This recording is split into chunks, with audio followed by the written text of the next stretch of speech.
محمد ناصف اتباع لطلائع الجيش وهو ما يعرفش. أصلاً. الاستغنى بتاعته اتبعتت في طلائع الجيش وهو في تمرين طلائع الجيش واموره تمام وزي الفل وهو ما يعرفش اي حاجه خالص. على الشبل ده كان بيلعب باك رايت، كان بيلعب في منتخب سوريا. ما كانش بيعرف يرمي الاوت، كنتش عارفين من الاول. ما بيعرفش يرمي اوت، هو بيلعب باك رايت. دول وانا بمضي لنادي الزمالك كنت بقول له محمد عبد السلام لو عايزني ما امضيش واكمل رغم ان انت عارف رغبتي.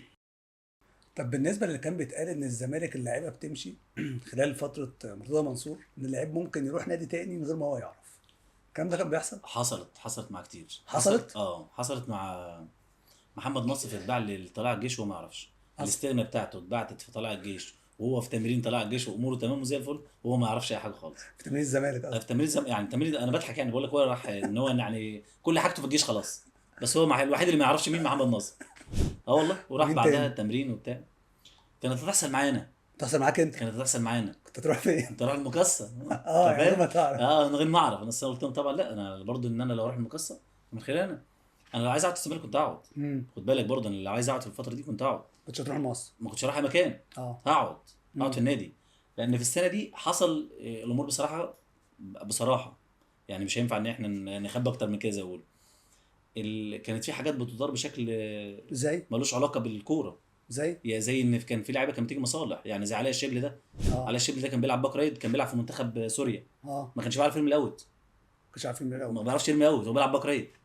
وجابوا نادي الزمالك. ده كان في مصلحه. مصلحه فيهاش كلام. مين اللي جابه؟ ما اعرفش والله اللي جابه مين. ما اعرفش اللي جابه مين تحديدا، مين ما اعرفش. قال له يعني المستشار مرتضى ما كانش راضي يمشيني ابدا. قال لهم لا ده مش هيمشي، ده ولد ذكر وي. قالوا لا ده احنا هنجيب باك رايت جامد ومش هيكلفنا حاجه خالص برده من سوريا، والسوريين بيتعاملوا ان هم مصريين والامور تمام وزي الفل. انت فاهم ازاي؟ وجابوا عليا الشبلي. يعني انا النهارده لو يعني اسامه ابراهيم كان معايا في الوقت ده، اسامه ابراهيم قال لهم مش همشي. من الناس برضو اللي كانوا عايزين يعملوا معاهم كده اسامه ابراهيم. بعتوا الاستغنى سموحه ويمشي يروح سموحه والدنيا تمام. اسامه ابراهيم ما رضيش. انا رحت المقصه ليه؟ رحت المقصه عشان اللي هو محمد عبد السلام وكابتن ريدي ودي العلاقه كويسه. العلاقه كويسه جدا فوق الوصف. علاقه اهلي، دول اهلي يعني. انا ما اقدرش ان انا دول وانا بمضي لنادي الزمالك كنت بقول له محمد عبد السلام لو عايزني ما امضيش واكمل رغم ان انت عارف رغبتي وعارف ان الزمالك ده عارف ان هو ممكن ما يجيش تاني. ايوه يعني لعيب الكوره الاهلي والزمالك ده ممكن تجي لك سنه، تجي لك 2، ممكن ما تجيش تاني. صح. تبقى انت في التوب ليفل بتاعك، السنه اللي بعدها الله اعلم تتصاب، مستواك يبقى وحش، النادي يصرف نظر عنك، اللاعب اللي بيلعب مكانك مثلا هناك يبقى موفق وهم مش محتاجينك في 5 مليون حاجه. في حته ان انت يجي لك اهلي وزمالك بيبقى لها حسابات ثانيه. قلت له والله العظيم لو عايزني ان انا ما اروحش فانا مش هروح، لان انا بصراحه يعني انا ما عملتش فلوس في حياتي الا من المقص. تمام. يعني لعبت في تليفونات بني سويف 2013 في الدوري الممتاز برضو، كنت باخد 900 جنيه في الشهر. 900 جنيه في الشهر؟ والله العظيم. باخد شيك ب 1000 جنيه اقسم بالله العظيم، وربنا شاهد على الكلام ده والناس اللي كانت معايا. اي حد يطلع يكذبني. كنت باخد 1000 جنيه بشيك. شيك ب 1000 جنيه. طب وجاي نفسهم ليه؟ بروح اخد 900 جنيه واسيب 100 جنيه بتاع ده ضرايب.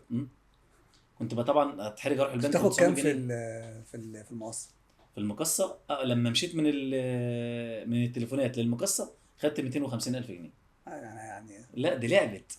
بس خلاص. لعبت فتحت كده. انا ربنا بقى مش رزق انا بقى، رزق اهلي ورزق الناس اللي حواليا يعني.